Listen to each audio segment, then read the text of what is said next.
ఇదిగో ఆ దేశమును మీకు అప్పగించి తిని ఇదిగో ఆ దేశమును మీకు అప్పగించి తిని మీరు వెళ్ళి యెహోవా మీ పితరులైన అబ్రహాము ఇస్సాకు యాకోబులకును వారి తరువాత వారి సంతానమునకును ఇచ్చేదనని నేను ప్రమాణము చేసిన దేశమును స్వాధీనపరచుకును. స్తోత్రం చెప్పండి గట్టిగా. హల్లెలూయా, హల్లెలూయా. ఆ మొదటి మాట అందరం కలిసి చదువుదాం. మొదటి అధ్యాయం 8వ వాక్యం, ఆ మొదటి లైన్ అందరం కలిసి చదువుదాం. చదవండి. 1 2 3 4.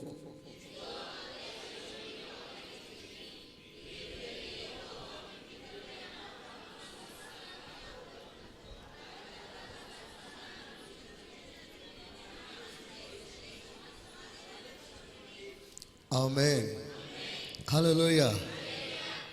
ఓకే, నేనేం చెప్తున్నా ఆ మాట కూడా మీరు జాగ్రత్తగా వినాలి. ఆమేన్. నేను ఒకటే లైన్ చదవమన్నాను. స్తోత్రం. ఇప్పుడు చదువుతారా ఒకటే లైన్?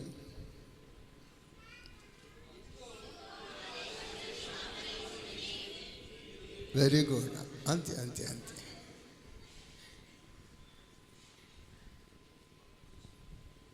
ఇదిగో ఈ దేశమును నీకు అప్పగించి తిని. చూడండి, దేవుని మాట ఎంత పాజిటివ్గా ఉంటుందో చూడండి. ఇంకనూ ఇశ్రాయేలు ఆ దేశాన్ని స్వాధీనపరచుకోలేదు. అది పాలు తేనె ప్రవహించు కానాను దేశాన్ని గురించి ప్రభు మాట్లాడుతున్నాడు. ఆ దేశంలో రాక్షసులు ఉన్నారు. ఆ దేశంలో ఉన్న వారికి ఇనుప రథాలు ఉన్నాయి. It's an strong city.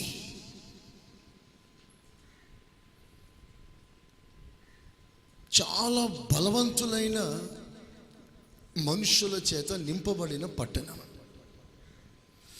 ఆ పట్టణంలోకి వెళ్ళి ఒక్కసారి దేవుని బిడ్డలు చూసినప్పుడు వారి గుండెలు కరిగిపోయాయి.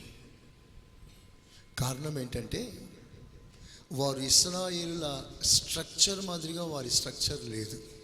శరీర ఆకారం సాధారణంగా సగటుగా ఒక మనిషికి ఉండవలసిన ఆకారం వారికి లేదు. వారు మోర్ దెన్ హ్యూమన్స్. మనుషుల కంటే చాలా ఎత్తులో బలవంతులుగా ఉన్నారు.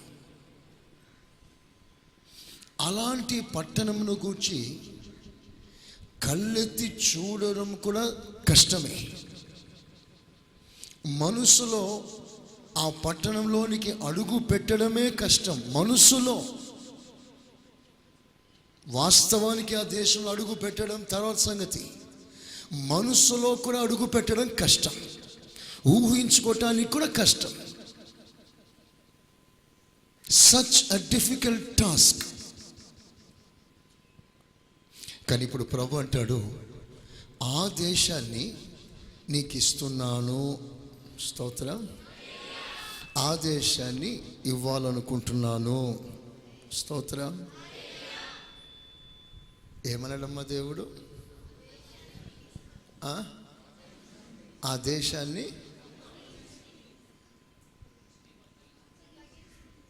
అప్పగిస్తాను అన్నాడా? అంటే అది పాస్ట్ టెన్సా? తెలుగులో ఏమంటారు పాస్ట్ టెన్స్ని? Present tense, past tense. Sir భూతకాలం, భవిష్యత్ కాలం. ఆ దేశాన్ని నీకు ఇచ్చాను అన్నాడు. అంటే ఆల్రెడీ దేవుడు ఆ దేశాన్ని ఇచ్చేశాడు. Praise the lord. చెప్పండి గట్టిగా. ఇశ్రాయేలు బలం చాలా తక్కువ, వారి బలం చాలా ఎక్కువ. ఇశ్రాయేలు ఆకారం చిన్నది, వారి ఆకారం చాలా పెద్దది. వీరి దగ్గర పెద్ద ఆయుధాలు ఏమి లేవు. వారు మొత్తం బందోబస్తులో ఉన్నారు.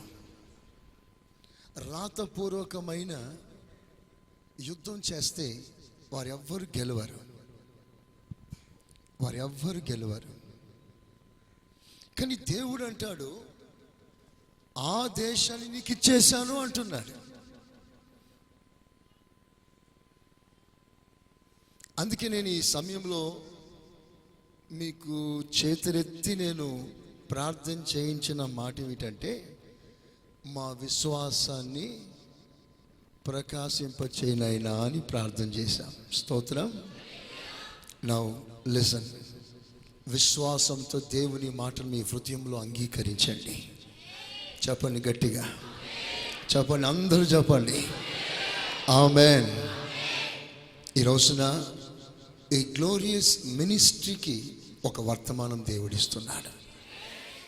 ఉదయకాల సమయంలో చాలా భారభరితమైన హృదయంతో ప్రభు సన్నిధిలో మోకాల మీద ఉన్నప్పుడు ఒక షార్ట్ మెసేజ్ దేవుడు నాకు ఇచ్చాడు. ఆ వర్తమానం ప్రతి వారి గుండెల్లో క్రియ చేయాలని ఆశిస్తున్నాను. హల్లెలూయా. ఈ వాక్యం వినటానికి బాగుందని చెప్పి వెళ్ళిపోకుండా ఆ వాక్యాన్ని మన హృదయంలో తీసుకొని బయటికి వెళ్దాం. చెప్పండి గట్టిగా ఆమేన్. హల్లెలూయా. చూడండి, మోషే ఇశ్రాయేలుల మొదటి నాయకుడు, మొదటి సేవకుడు ఆ సంఘానికి. ఈ సేవకుడు చాలా ప్రయాసపడ్డాడు,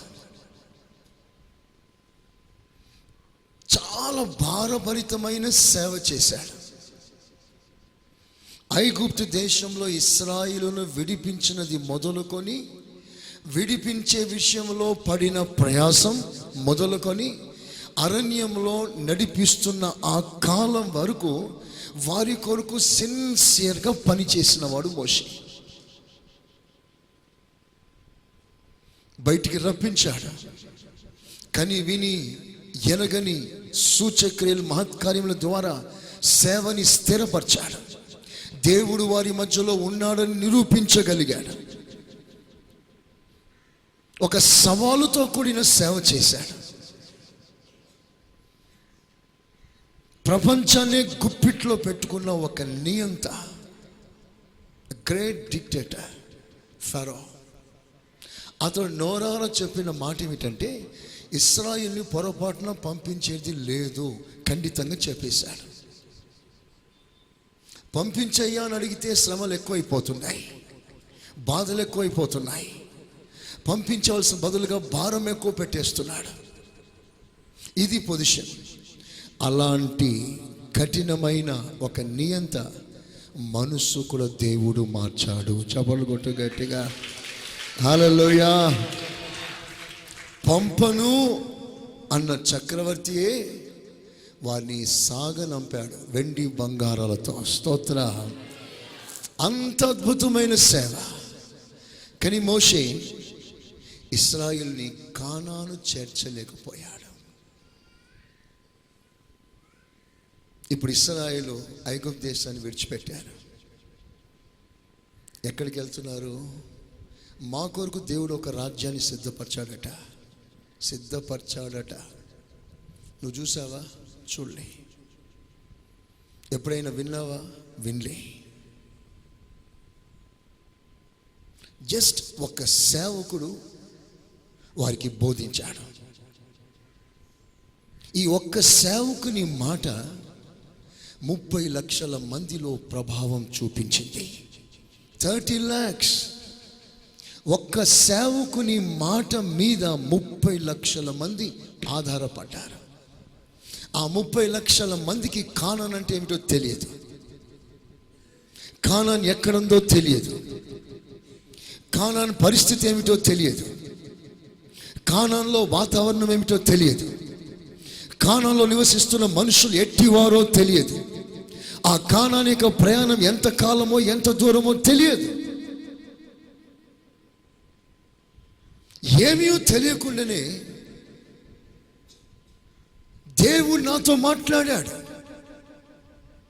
మిమ్మల్ని పాలు తేనె ప్రవహించు కానాన్ దేశానికి మిమ్మల్ని తీసుకెళ్తాడట, వాగ్దానం చేశాడు, నాతో మాట్లాడాడు అని ఒక్క మాట మోషే మాట్లాడితే ఆ మాటకి 30 లక్షల మంది సరెండర్ అయ్యారు. ఆ తర్వాత వారు బయటికి వచ్చారు. వారు ప్రయాణం చేస్తున్నారు. పాలు తేనె ప్రవహించు కానాన్ దేశం దిశగా ప్రయాణం చేస్తున్నారు. ప్రయాణం చేస్తూ ఉన్నారు. మార్గంలో ఎన్నో పోరాటాలు, ఎన్నో శోధనలు, ఎన్నో సమస్యలు, ఎన్నో ఇబ్బందులు, ఎన్నెన్నో పరిస్థితులు వ్యతిరేకంగా సంభవించాయి. అయినను వారు సాగిపోతూ ఉన్నారు. చివరికి కానాన్ యొక్క పొలిమేరలకు వచ్చేసరికి మోషే దేవుడు తీసేశాడు. ఇప్పుడు ఆ ప్లేస్ని జాషువా భర్తీ చేశాడు. ఇప్పుడు ఈ మోషే స్థానంలో యెహోషువ ఉన్నాడు. ఇప్పుడు యెహోషువ ద్వారా దేవుడు మాట్లాడుతున్నాడు.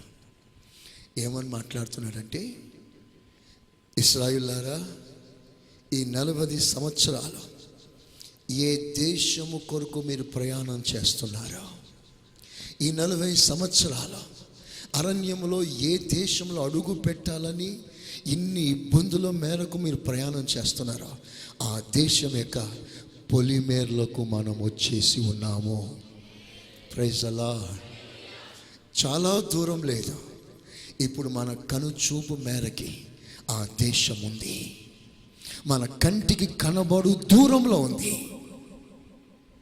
మీరు ఐగుప్తు దేశం విడిచిపెట్టినప్పుడు మీకు అవగాహన లేదు, ఆలోచన లేదు, ఆ దేశం ఎలాంటిదో తెలియదు.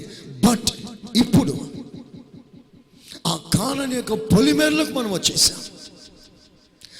ఆ పట్టణాన్ని చూడండి, ఎంత దగ్గరలో ఉన్నామో చూడండి. రండి, మనం లేచి ఆ దేశాన్ని స్వాధీనపరుచుకుందాము. చప్పట్లు కొట్టండి గట్టిగా. హల్లెలూయా, హల్లెలూయా. ప్రభు నాతో ఒక విషయం చాలా స్పష్టంగా మాట్లాడాడు.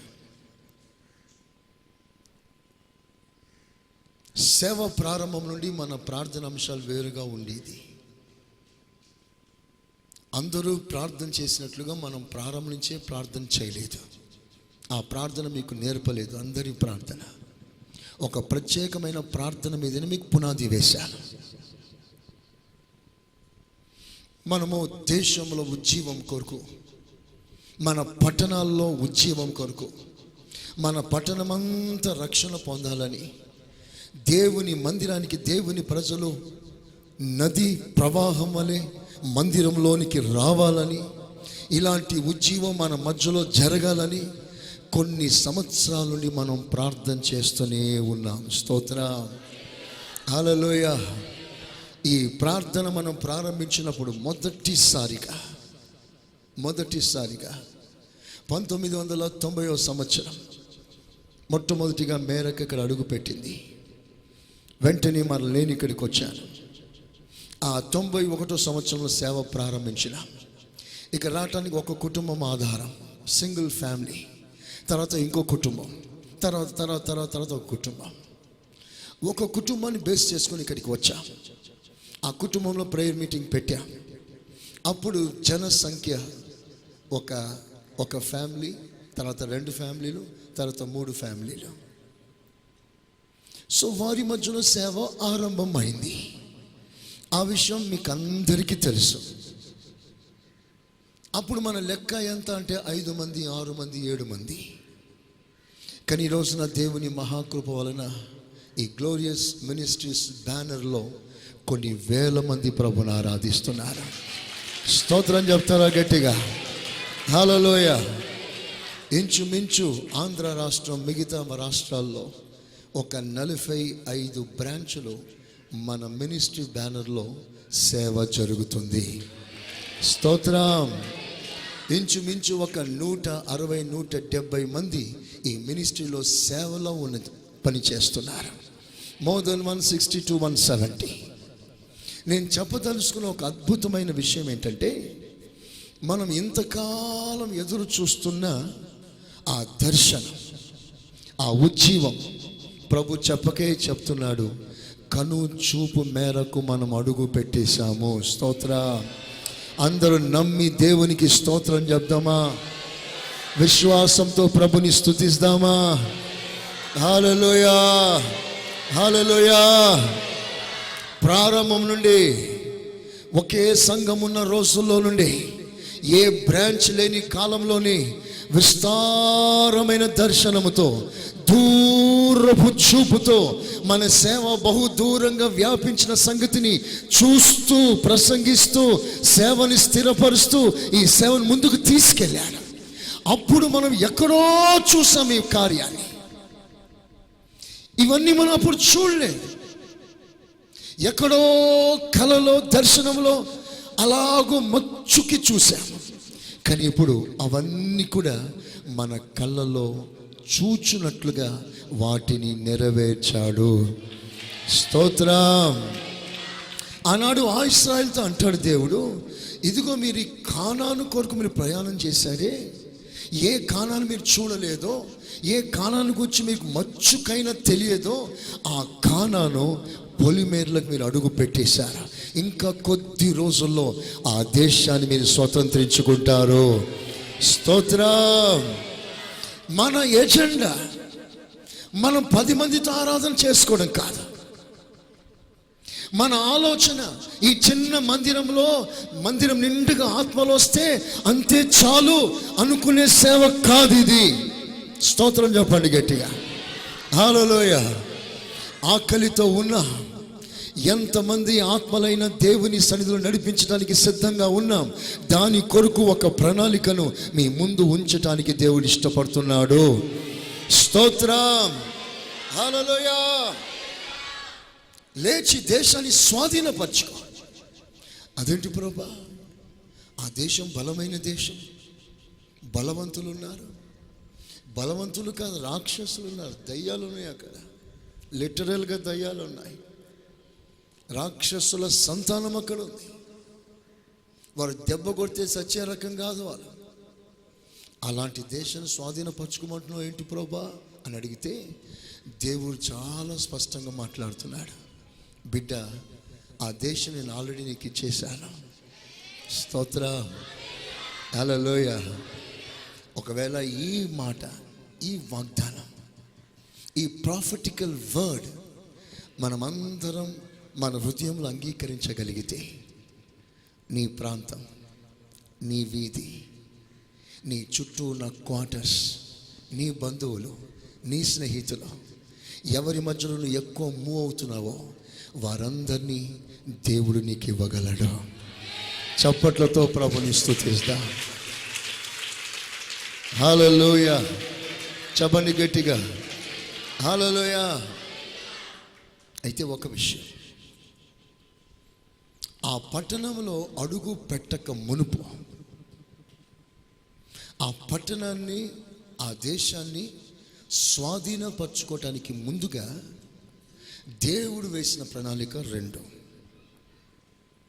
2-fold plan of God.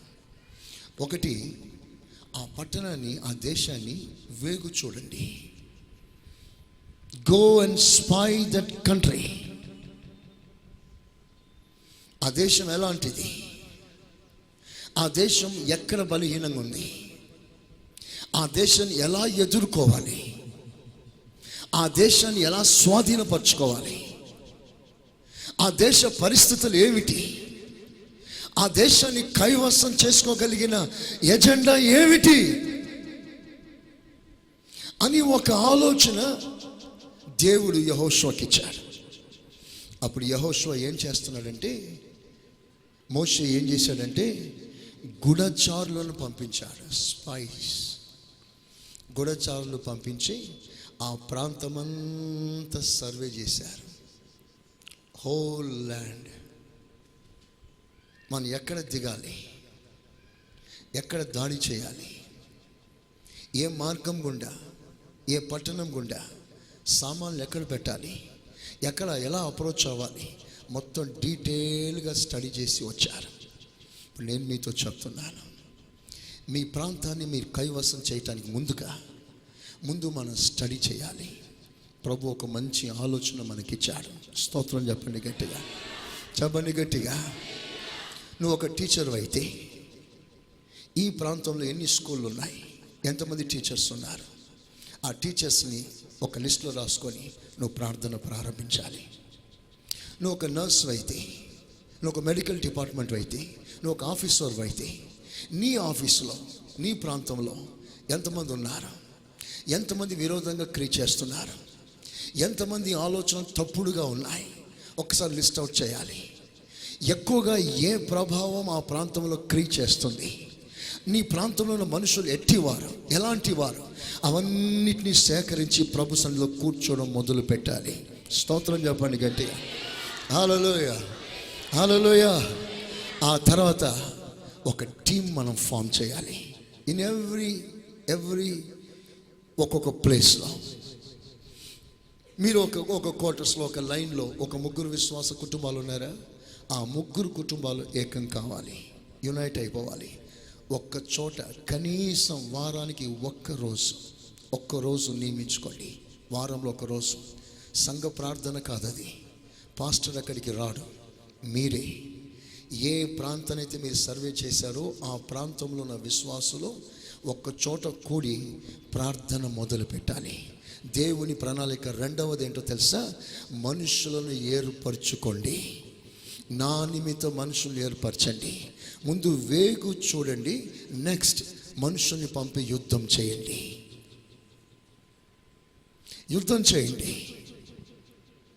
ముందు మనం వేగు చూడాలి. పరిస్థితి ఏంటి?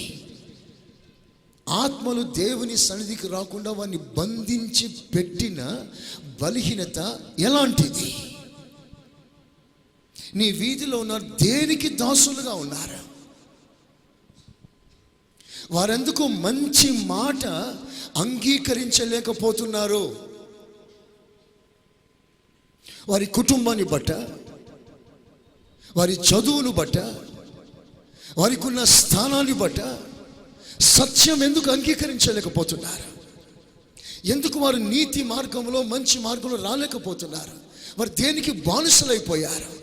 ఆ సంగతిని కొంతమంది నీ లైన్లో, జస్ట్ యువర్ లైన్, నీ వీధి, ఆ వీధిలో ఉన్న వారి పేర్లు సేకరించి నెమ్మదిగా ప్రార్థనలో కూర్చో. ఒక్కొక్కరి కొరకు ప్రార్థన ప్రారంభించండి. ఒక సమూహం, ఒక టీముగా కూడండి. నేను ఒక మంచి మాట మీకు చెప్తున్నాను. బైబిల్లో ఎస్తేరు ఉంది. ఈ ఎస్తేరు ఒంటరిగా రాజభవన్లోకి వెళ్ళింది. All alone. There is nobody to support her. ఆమెను ఆదుకోవటానికి, పలకరించడానికి, సహాయం చేయటానికి, బలపరచటానికి, నీతి వాక్యాలు చెప్పటానికి, ఒక ఆరాధన జరిపించటానికి ఎస్తేరుకి మరో సాటి స్త్రీ లేదు. She's all alone. ఒంటరిగా అడుగుపెట్టింది. కానీ కొద్ది రోజుల్లో ఏం చేసిందో తెలుసా? ఒక టీంని ఆమె సంపాదించుకోగలిగింది. స్తోత్రం చెప్పు గట్టిగా. హల్లెలూయా. ఒక టీంని సంపాదించగలిగింది. She could win some souls. కొంతమంది ఆత్మలు రక్షించింది. గవర్నమెంట్ ఆఫీస్ అండి అది.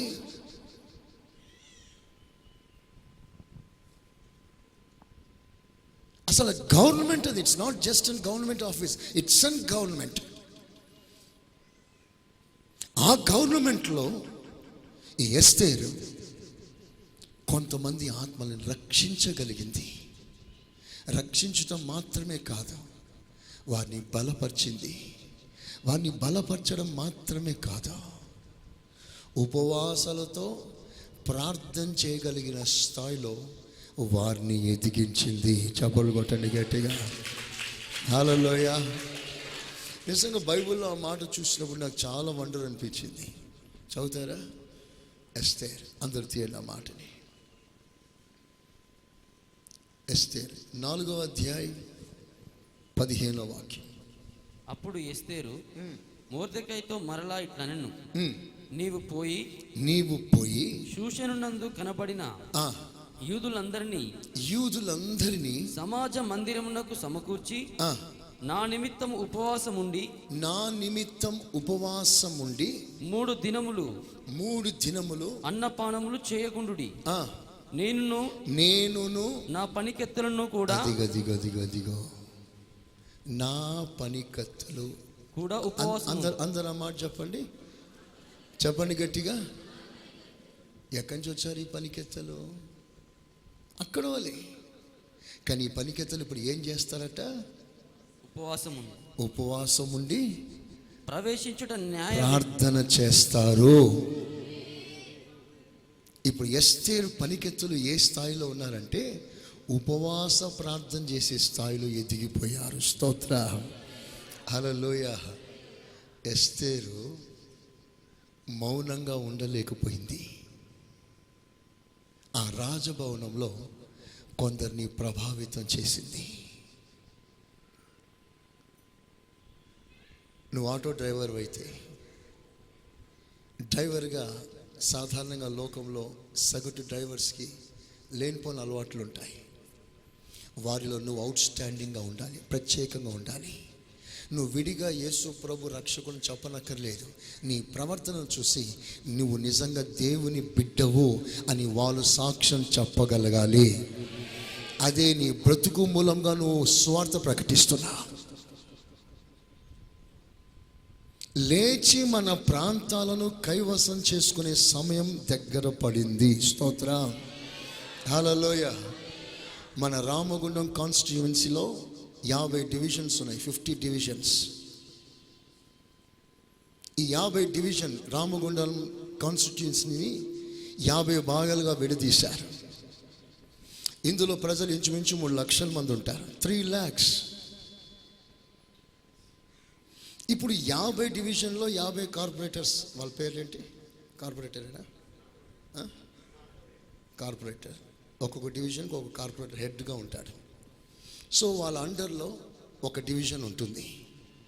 ఇప్పుడు ఎవరి అండర్లో ఒక డివిజన్ ఉంటుందో ఆ డివిజన్ని చూసుకునేవారు ఒక దైవికమైన జ్ఞానంతో వారిని ఒక మంచి మార్గంలో నడిపించగలిగితే ఒక్కొక్క డివిజన్ బాగుపడుతూ ఉంటే అసలు ఈ పట్టణమే బాగుపడిపోతుంది.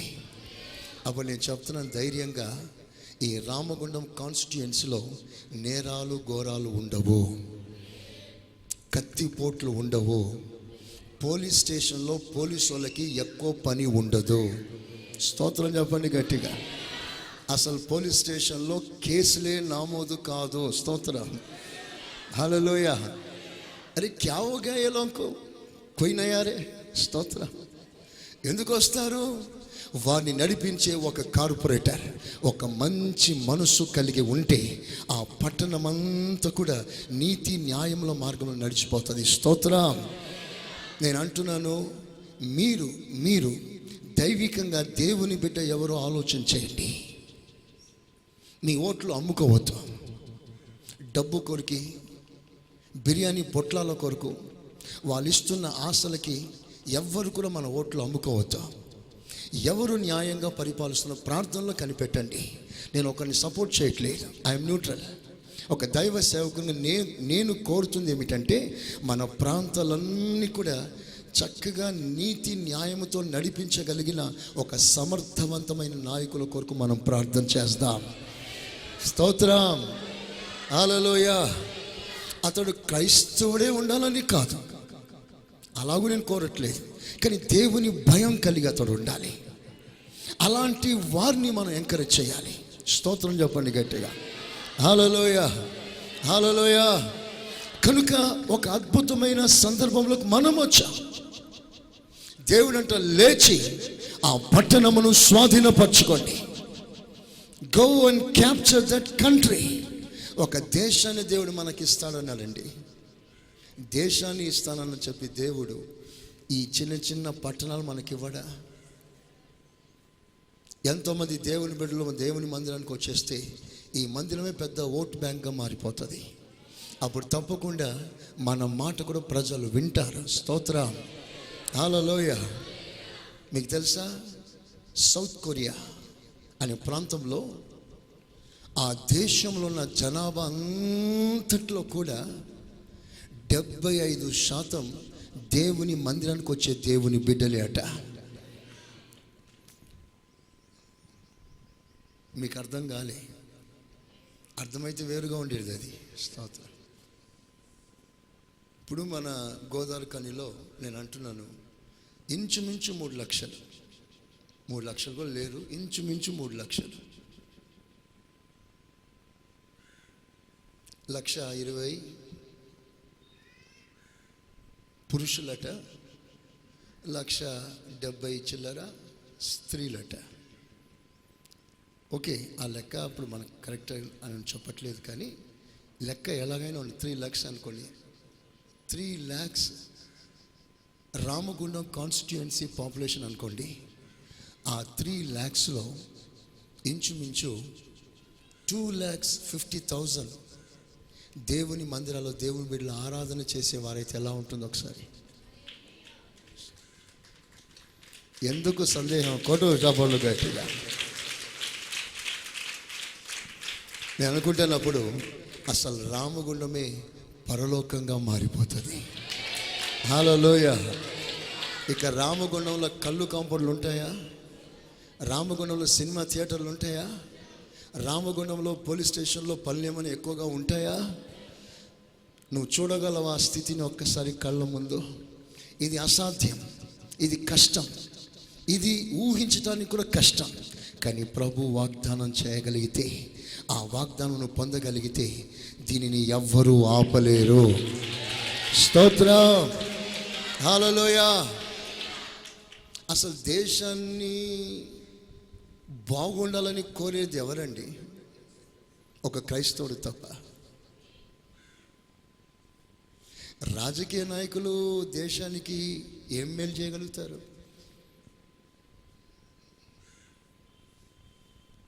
3,000 కోట్ల కాంట్రాక్ట్ వస్తే 2,000 కోట్లు వాళ్ళ ఇంటికే సరిపోతుంది. 1,000 కోట్లతో ఏం పని చేస్తారు? నేను పాలిటిక్స్ మాట్లాడట్లేదు, ఐఎమ్ ఫ్యాక్ట్ మాట్లాడుతున్నాను. అందుకని దేశాన్ని బాగు చేయాలనే మనసు రాజకీయ నాయకుల్లో కాదు, కానీ అది దేవుడు సంఘానికి ఇచ్చిన ఒక వరం. నేనంటాను, సంఘం ఏం చేస్తుందో తెలుసా? కడుపులు మార్చుకొని దేశం బాగుపడాలని ప్రార్థన చేస్తుందండి. 1,000 మంది కడుపులు కాల్చుకొని దేశం బాగుపడాలని ప్రార్థన చేస్తున్నారు. ఈరోజు తాగుబోతులు మారటానికి కారణం ఏంటి? కత్తులు పట్టిన వారు బైబుల్ పట్టడానికి కారణం ఏంటి? 1,000 మంది ప్రార్థన చేస్తున్నారు. దేశం బాగుపడటానికి కారణం ప్రార్థన వీరులు. అలాంటి వారిలో మన లెక్క కూడా ఉండాలి. స్తోత్రం. అందుకనే వారానికి ఒక్కరోజు మీ వీధిలో 4 కుటుంబాలు ఉందా, 3 కుటుంబాలు ఉందా, మీరే కూడుకోండి. ఒకరోజు, బేస్తవారం కాదు, ఆదివారం కాదు, వేరే రోజు, ఏదో ఒక రోజు కూడుకోండి. ఆ రోజు సిన్సియర్గా, యథార్థంగా, పూర్ణ మనసుతో, మీ ఆరోగ్యం కొరకు కాదు, మీ సమస్యల కొరకు కాదు, ఈ కాలనీ వాసులు మారాలని మాత్రమే ప్రార్థన చేయండి. స్తోత్రం. ఇది మీరు నిజంగా ఒక సవాలుగా తీసుకుంటే, నేను చెప్తున్నాను, మనము మన కళ్ళ ముందున్న దర్శనం అతి త్వరలో అది నెరవేర్చబడుతుంది. దేవునికి స్తోత్రం. చెప్పండి గట్టిగా, హల్లెలూయా. బైబిల్లో లోతు ఉన్నాడు. లోతు సొదొమ గొమొర పట్టణంలో ఉన్నాడు. ఎంతకాలం ఉన్నాడో మనకు తెలియదు. మొత్తం మీద చాలా కాలం ఉన్నాడు. ఎంతకాలం ఉన్నాడంటే బిల్డింగ్లు కట్టుకోగలిగాడు. ఆ దేశంలో ఒక పెద్ద మనిషిగా మారిపోయాడు. అంటే ఒక వ్యక్తి ఎంత ఎదిగితే అతనికి ఒక లీడర్గా ప్రజలు ఎంచి ఉంటారు. లోతు మామూలు మనిషి ఏం కాదండి, పంచాయత్ పెద్దల్లో ఒకడట. ఆ సొదొమ గొమొర వాసులకు తీర్పు తీర్చే వారిలో ఒకడు లోతు. ఆ స్థాయికి ఎదిగినాడంటే ఎంత బలం పొంది ఉంటాడు, ఎంత ఆస్తి పొంది ఉంటాడు, ఎంత పేరు పొంది ఉంటాడు. ఒకరోజు ఆ లోతుతో దేవుడు అడుగుతున్నాడు, లోతు, నీకు ఎవరైనా ఉన్నారా? నీకు ఈ పట్టణంలో ఎవరైనా ఉన్నారా?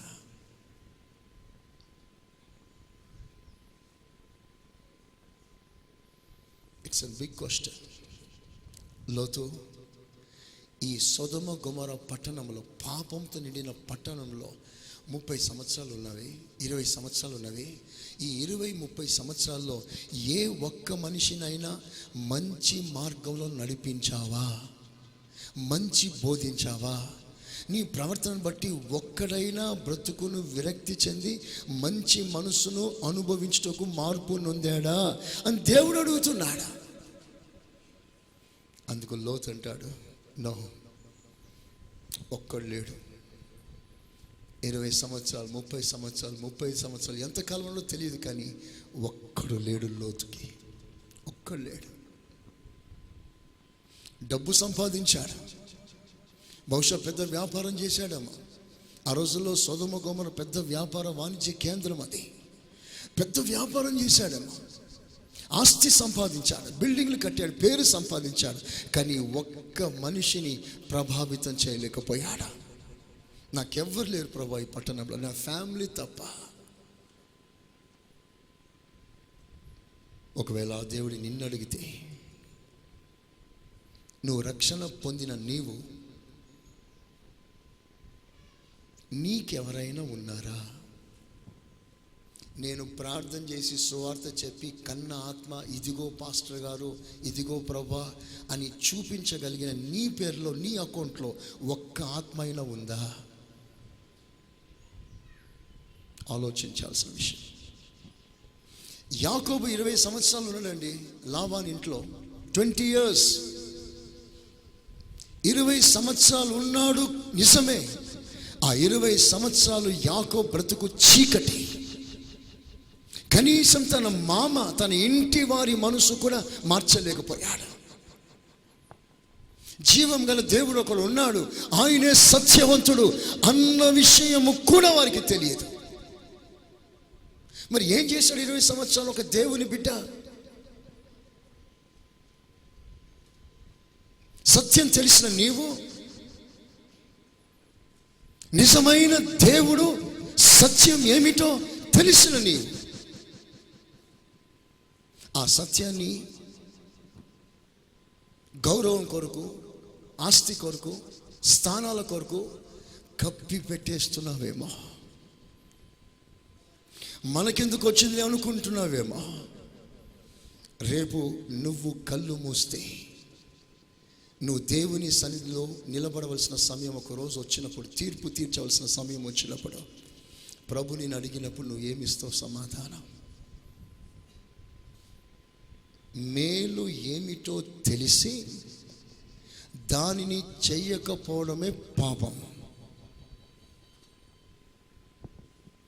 సత్యం అంటే ఏమిటో తెలిసి దానిని అనుభవించకపోవడమే పాపం.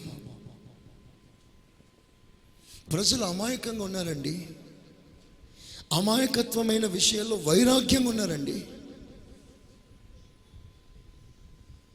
తమిళనాడులో సూపర్ స్టార్ రజనీకాంత్ ఒక ఇంటర్వ్యూ ఇస్తున్నాడు. ఇంటర్వ్యూ ఇస్తూ ఒక ఉపమానం చెప్తున్నాడు. ఓ ట్రైన్లో అంట ఒక యవనస్తుడు, ఓ 30 years 35 years ఒక యవనస్తుడు బైబుల్ చదువుకుంటూ వెళ్తున్నాడట ఓ ట్రైన్లో. ఓ పెద్ద అయిన, బహుశా చాలా పెద్ద ధనవంతుడు కావచ్చు, ఒక సైంటిస్టే కావచ్చు. ఆ కుర్రను అడుగుతున్నాడంట, ఏంట్రా బాబు ఏం చదువుతున్నావు అని. సార్ బైబుల్ అండి అన్నాడట. బైబుల్ చదువుతున్నావా?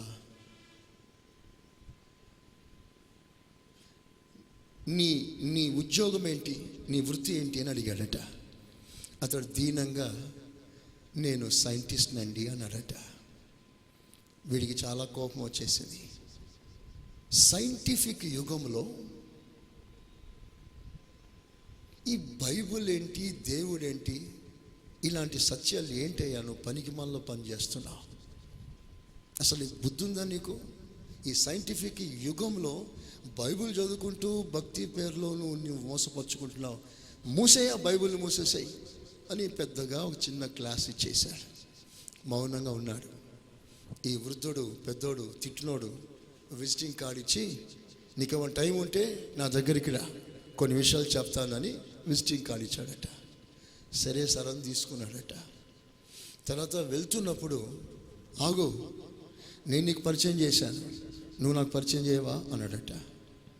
ఆ కుర్రోడు అన్నాడంట, నా దగ్గర విజిటింగ్ కార్డు ఉంది సార్ అన్నాడట. అది తీసి ఇచ్చాడట. అది తీసి చూస్తే ఆయన ఎవరో కాదు, థామస్ అల్వా ఎడిసన్. స్తోత్రం చెప్పగట్టగా. అప్పుడు ఈ పెద్దోడు షాక్ అయిపోయి, సార్ సారీ సార్, మీరే నాకు అపాయింట్మెంట్ ఇవ్వండి సార్ అన్నాడట. ఓకే, ఒకరోజు అపాయింట్మెంట్ ఇచ్చాడట. అపాయింట్మెంట్ ఇచ్చినప్పుడు థామస్ అల్వా ఎడిసన్ ఇంట్లోకి వెళ్ళాడట. ఈ వృద్ధుడు వెళ్ళినప్పుడు ఆ ఇంట్లో ఒక మంచి సోలార్ సిస్టమ్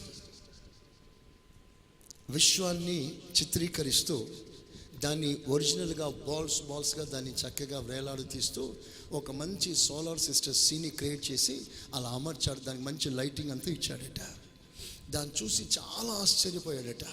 ఇంత జ్ఞానం నీకు ఎలా వచ్చింది? ఇంత అద్భుతంగా నువ్వు ఎలా చేశావు?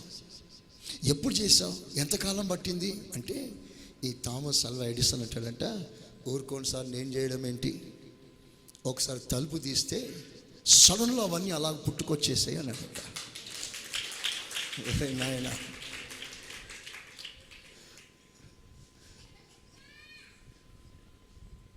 తలుపు తీస్తే ఆటోమేటిక్గా పుట్టుకొచ్చేసాయి అన్నాడట. ఏంటి సార్, జోక్ చేస్తున్నారేంటి సార్, తమాషా చేస్తున్నారేంటి సార్? తమాషా కాదయ్యా, ఒకరోజు నేను అనుకోకుండా తలుపులు తీశాను.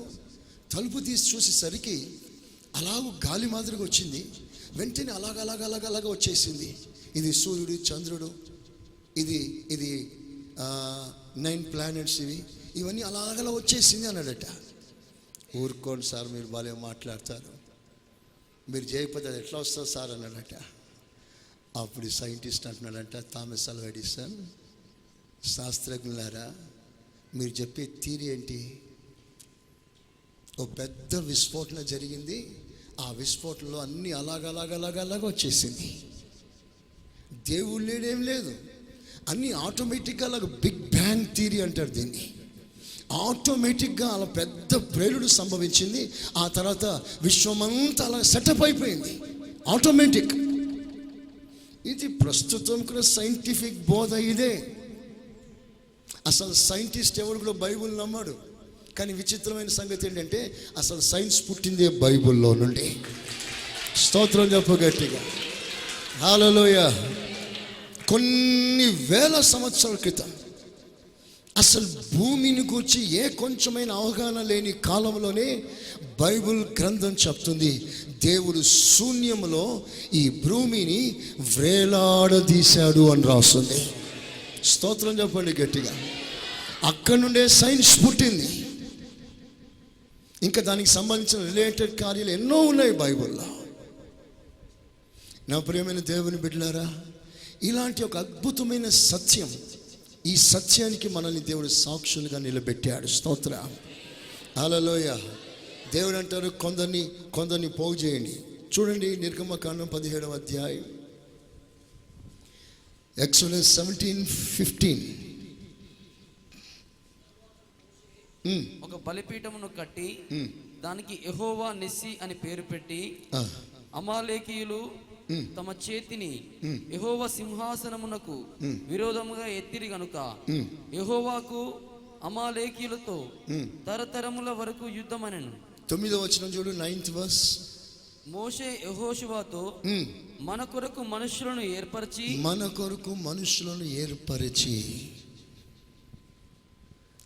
దేవుని ఆలోచన అండి, మన కొరకు మనుషులను ఏర్పరిచి. మీరందరూ యుద్ధ రంగంలో దిగవలసిన వారు. ఏ మనుషులు దేవుడు ఏర్పరచమన్నాడో ఒక టీం ఫామ్ చేయమన్నాడు. ఆ టీం ఎవరు అంటే, ప్రేక్షకులు కాదు, స్పెక్టేటర్స్ కాదు, తమాషా చూసిపోయే వాళ్ళు కాదు, ప్రసంగం బాగుంది లేని చెప్పుకొని వెళ్ళిపోయే వాళ్ళు కాదు, రంగంలోకి దిగేవారు వారు, ప్రక్షాళన చేయువారు, యుద్ధ సన్నద్ధుల వారు. స్తోత్రం. అక్కడే 2 భాగాలు. ఒక భాగం కొండ మీద ప్రార్థన చేస్తుంది, ఒక భాగం రంగములో దిగింది. సరిగ్గా అలాగే మనము నెలలో కనీసం ఒక్కసారైనా, మీరు ప్రారంభం కనుక అక్కడ ప్రతి వారం జరుగుతుంది ఈ సేవ సెంట్రల్లో. ఇక్కడ నెలలో ఒక్కసారి మీకు కావాలంటే కరపత్రాలు మీకు ఇస్తాను. ఒక టీం రండి. ఆ టీం ఆ కరపత్రాలు పంచుతూ ఎవరైనా చెడు వ్యసనంలో పడి ఉన్నట్లుగా కనిపిస్తే, వాడు ఏదైనా ఒక మంచి మాట వినగలిగిన స్థాయి ఉంటే ధైర్యంగా మాట వారికి చెప్పండి. సువార్త ప్రారంభించండి. సువార్త ఈ పట్టణం అంతా కూడా మనం వ్యాపింపచేస్తాం. దేవునికి స్తోత్రం. హల్లెలూయా. ఏ సందులో పోయినా కోకోకోలా అడ్వర్టైజ్మెంట్, థమ్స్అప్ అడ్వర్టైజ్మెంట్లు ఉన్నాయండి. స్తోత్రం. పల్లెటూరులో కూడా థమ్స్అప్ అందుబాటులో ఉంటాయి. థమ్స్అప్ లేని ఊరు ఏదైనా ఉందంటారా? చెప్పండి గట్టిగా. అది ఏ మారుమూల గ్రామం అయినా థమ్స్అప్ దాగండి సార్ అంటారు వాళ్ళు. స్తోత్రం. విచిత్రమైన సంగతి అంటే చల్లగా ఉండదు కానీ వేడిగా ఉంటుంది అక్కడ. ప్రైజ్ అలా. అరే థమ్స్అప్ కూడా ప్రతి ఊరికి వెళ్ళగలిగాడే, మనం ఎందుకు పోకూడదు? స్తోత్రం చెప్తారా గట్టిగా? దీనికి ఒక భారం కావాలండి, ఒక జీల్ కావాలి, ఒక కసి. అంటే మత మార్పుడు చేయమనట్లేదు నేను. నా ఉద్దేశం ఏంటంటే మన పట్టణం మారాలి. ఇక్కడ చెడులు ప్రతి వ్యసనాలు తొలగిపోవాలి. ఈ పట్టణంలోకి దేవుని రాజ్యం దిగి రావాలి. స్తోత్రం. హల్లెలూయా. 2 గుంపులు. ఒక గుంపు సువార్తలోకి వెళ్తే మరో గుంపు వారి కొరకు ప్రార్థన చేసే ఒక గుంపు మందిరంలో ఉండాలి. యుద్ధ సమయంలో 2 భాగాలు. ఒకడు రంగంలో ఉంటాడు, ఒకడు సామాన్ల దగ్గర కావలి ఉంటాడు. వాడు సామాన్ల దగ్గర సెంట్రీ పని చేస్తుంటాడు, సెక్యూరిటీ. అలాగే మనము కూడా ఒక గుంపు. ఒకవేళ నువ్వు ఫీల్డ్ వర్క్లో నీకు దిగడం కష్టంగా ఉందా, రా మందిరానికి వచ్చి మందిరంలో ప్రార్థన చేయి. కొంతమంది బయటికి వెళ్ళండి, సువార్త ప్రకటించండి, కరపత్రాలు ఇవ్వండి. వారికి మంచి మాటలు చెప్పడానికి మీరు సిగ్గుపడకండి. మీరు ఎలాగో బాగుపడ్డారో అందరూ అలాగే బాగుపడాలి. దేవునికి స్తోత్రం. హల్లెలూయా. హల్లెలూయా. అలాంటి ఒక వైరాగ్యం మీరు పెంచుకోండి. మనం ఇంతకాలము అనుభవాలు ఇక చాలా. ఇక మీదట మీరు ఒక విశ్వాసిగా కాదు, యుద్ధ సన్నద్ధులుగా మారిపోవాలి. స్తోత్రం చెప్తారా మంచిగా? సహోదరులు ఒక్కరు చేయట్లేదు. మనకెందుకులే అనుకుంటారు, అంత వాళ్ళదే అనుకుంటున్నారు. మాకు ఈ పని కాదులే, మాకు డ్యూటీలోనే అనుకుంటున్నారు. నేను చెప్పనా, మీరు ఎంత పని చేసినా ఈ శరీరం కొరకు, కానీ దేవుని పని చేస్తే మీ ఆత్మీయ ఎదుగుదల కొరకు. స్తోత్రం. మీరు పని చేసినప్పుడు మీ కడుపు నిండుతుంది. దేవుని పని చేసినప్పుడు ఆయన కడుపు నిండుతుంది. అంటే ఆయన ఆకలి తీరుతుంది, ఆయన దాహం తీరుతుంది. ఆయన దాహం ఏమనుకుంటున్నారు? సిలువలో దాహం అని కేక వేశాడే, ఒక గ్లాస్ మంచినీళ్ళు ఆయన దాహం కాదు. చెడు వ్యసనాల్లో ఉన్న ప్రతి ఒక్కడు బయటికి రావాలి. సంఖ్యల చేత కట్టబడిన ప్రతి బంధకంలో ఉన్న ప్రతి దాసుడు బయటికి రావాలి. వారి సంఖ్యలు తెగిపోవాలి. అది కేవలం నీ మాట ద్వారా జరగదు, దానికి ఒక ప్రార్థన శక్తి అవసరం. అలాంటి ఒక నూతన కార్యం మన మధ్యలో ప్రభు జరిగించేటట్లుగా ఒక్కసారి మనం మోకరించి చేతులు పైకెత్తుదామా? ఈ సువార్థీకరణకు ఒక పునాది ఈరోజు వేద్దామా? ఒక మంచి సువార్థీకరణకు మీ వీధిని, మీ స్నేహితులను, మీ బంధువులకు మంచి మాటలు చెప్పడానికి భయపడకండి. మంచి పని చేయటానికి సిగ్గుపడకండి.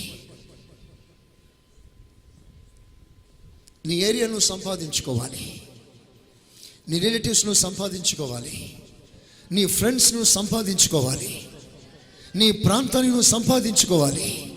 నా ప్రభు అంటాడు, ఇదిగో నీ ప్రాంతం నేను నీకు ఇచ్చి ఉన్నాను. స్తోత్ర. అలాంటి ఉన్నతమైన అభిషేకం మనకు కావాలి. చేతులు పైకెత్తి, ప్రభా అతి బలమైన అభిషేకం నాకు ఇవ్వండి నాయన. ఒక బలమైన అభిషేకం నాకు ఇవ్వండి ప్రభా. ఒక బలమైన అభిషేకం నాకు ఇవ్వండి నాయన.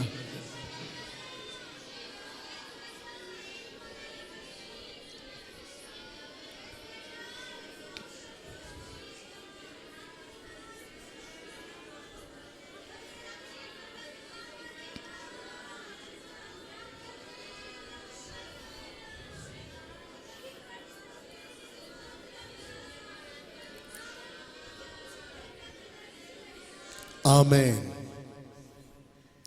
ఆ భారం దేవుడు మన హృదయంలో చూడగలిగితే, ఏదో నేను చెప్పినందుకు కాకుండా, ఏదో మీరు ఒక మాట విన్నందుకు కాకుండా, ఆ భారం, ఆ తీవ్రత మీ హృదయంలోనే పుట్టిందనుకోండి, ఆ వైరాగ్యం, ఆ భారం ఎప్పుడు తొలగిపోదు. నా మాటకు మీరు స్పందిస్తే 10 దినాలు ఈ కార్యం జరుగుతుంది, 11వ రోజు ఆగిపోతుంది. కానీ మీలోనే ఒక వైరాగ్యం పుడితే, మీలోనే ఒక ఆసక్తి పుడితే, దేవుని ఆత్మాసక్తిని ముద్ర వేయగలిగితే, ఆ వైరాగ్యం చావదు. ఆ వైరాగ్యంలో నువ్వు సాగిపోతా. అప్పుడు ఏం జరుగుతుందో తెలుసా? మరొకసారి ఒక యెహోషువ తరం మొదలవుతుంది. Praise the lord. ఆ రోజు ఒక్క యెహోషువతోనే అన్ని కార్యాలు జరిగితే, ఈ రోజున మనమందరం యెహోషువలుగా మారగలిగితే, నేను సవాలు చేస్తున్నాను, నదులు చీలిపోతాయి, అడ్డు తొలగిపోతాయి, ప్రాకారాలు కూలిపోతాయి, విరోధంగా క్రియ చేసేవాడు సిగ్గుపడిపోతాడు. ఒక విప్లవమే రేగుతుంది దేవుని బిడ్డల మధ్యలో. అలాంటి కార్యం మన మధ్యలో జరగాలి. అలాంటి కార్యం మన మధ్యలో జరగాలని కోరుకుందాం, జరగాలని ఆశిస్తాం, జరగాలని ప్రార్థిస్తాం, జరగాలని యాక్షన్లో దిగుదాం. అలాంటి కృప నాకు కావాలయ్యా, చెప్పు గట్టిగా. అలాంటి అభిషేకం కావాలయ్యా.